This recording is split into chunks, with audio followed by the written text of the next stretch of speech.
अस्सलाम वालेकुम, मैं हूं डॉक्टर हसन राना। कादियानियों के कुफरिया और गुमराह कुन अकायद और नज़रियात को उनकी अपनी वेबसाइट और दीगर डिजिटल मीडिया प्लेटफॉर्म्स और उनके अपने लिटरेचर से अयां करने का सिलसिला जारी है। मिर्ज़ा ग़ुलाम कादियानी की ज़िंदगी में 1901 के अंदर एक वाक़या पेश आया जहां मिर्ज़ा ग़ुलाम कादियानी को ये इल्म हुआ कि उसके एक मानने वाले ने इस चीज़ का इनकार किया कि मिर्ज़ा ग़ुलाम कादियानी नबी है। जब ये मिर्ज़ा ग़ुलाम कादियानी को पता चला तो उसने इसके जवाब के अंदर एक तहरीर शाया की और एक किताबचा शाया किया इसी मसले को लेकर, जिसका नाम एक गलती का अजाला रखा गया। ये आपको सामने इस वक्त नज़र भी आ रहा होगा कि ये किताबचा, और ये जो किताबचा है ये रूहानी ख़ज़ाइन की 18वीं जिल्द पर मौजूद है और इसका जो हवाला हम आपके सामने पेश करेंगे वो सफ़ा 206 के ऊपर जो है वो मौजूद है। मिर्ज़ा ग़ुलाम कादियानी ने को जब पता चला कि उसके एक मुरीद ने ये मानने से इनकार कर दिया या इस बात का इनकार किया कि वो मिर्ज़ा ग़ुलाम कादियानी को नबी मानता है, तो इसके जवाब में मिर्ज़ा ग़ुलाम कादियानी क्या लिखता है, मुलाज़ा फरमाएं। मिर्ज़ा ग़ुलाम कादियानी लिखता है कि हमारी जमात में से बाद साहब जो हमारे दावा और दलाइल से कम वाक़फ़ियत रखते हैं, जिनको ना बगौर किताबें देखने का इत्तफ़ाक़ हुआ और ना वो एक माकूल मुद्दत तक सोहबत में रहकर अपने मालूमात की तकमील कर सके, वो बाज़ हालात में मुखालफीन के किसी एतराज़ पर ऐसा जवाब देते हैं कि जो सरासर वाक़े के ख़िलाफ़ होता है। इसलिए बावजूद अहले हक़ होने के उनको नदामत उठानी पड़ती है। चुनाचा चंद रोज़ हुए हैं कि एक साहब पर एक मुखालिफ की तरफ से ये एतराज़ पेश हुआ कि जिससे तुमने बैत की है वो नबी और रसूल होने का दावा करता है, और उसका जवाब महज इनकार के अल्फाज से दिया गया। हालांकि ऐसा जवाब सही नहीं है।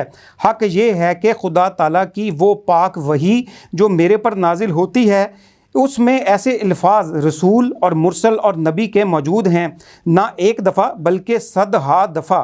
फिर क्यों कर ये जवाब सही हो सकता है कि ऐसे अल्फाज मौजूद नहीं हैं, बल्कि इस वक्त तो पहले ज़माना की निस्बत भी बहुत तसरीह और तोज़ीह से ये अल्फाज मौजूद हैं। रूहानी ख़ज़ाइन जिल्द 18 सफ़ा 206। नाज़रीन, आप इस तहरीर को सुनने के बाद और ख़ुद भी आप इसको टैली कर सकते हैं, पढ़ने के बाद ये बखूबी अंदाज़ा लगा सकते हैं कि 1901 की इस तहरीर में मिर्ज़ा ग़ुलाम कादियानी ने नबी होने का दावा भी किया और रसूल होने का दावा भी किया और इसके साथ साथ अपने ऊपर वही उतरने का भी दावा किया, और सरासर इस बात का इनकार किया कि अगर कोई ये कहता है कि मैं नबी या रसूल नहीं हूँ तो ये गलत बात है।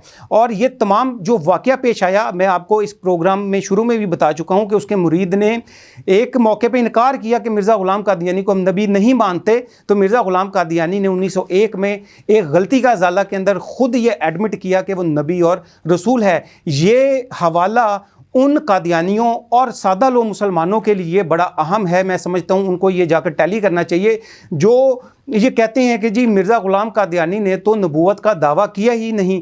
ऐसे कादियानी जो कि मुसलमानों को दजल और फ्रॉड का निशाना बनाते हैं और मुसलमानों, सादा लो मुसलमानों को कहते हैं कि जी मिर्ज़ा साहब ने तो नबूवत का दावा किया ही नहीं, ये मुसलमान उलमा की जानिब से झूठ बोला जाता है। तो ये जो हवाला है ये उनकी आंखें खोल देने के लिए काफ़ी है। मैं कादियानियों को यहाँ पर पैगाम दूँगा कि वो नबी करीम सल्लल्लाहु अलैहि वसल्लम की ख़त्म नबूवत पर ईमान लाकर उनको ख़ातमुन नबीयीन मानकर हज़रत सल्लल्लाहु अलैहि वसल्लम की उम्मत का हिस्सा बन जाएं, मुसलमानों का हिस्सा बन जाएं।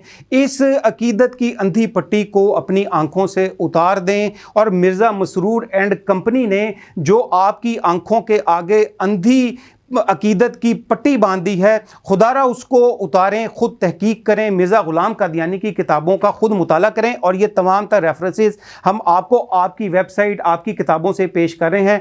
उम्मीद है कि हक़ की तलाश में जो कादियानी हैं वो इन रेफरेंसेस को जाकर ख़ुद भी देखेंगे और अल्लाह ने चाहा तो इंशाअल्लाह उनको हदायत नसीब हो जाएगी। नेक्स्ट प्रोग्राम तक के लिए डॉक्टर हसन राना को इजाज़त दीजिए। अल्लाह हाफ़िज़।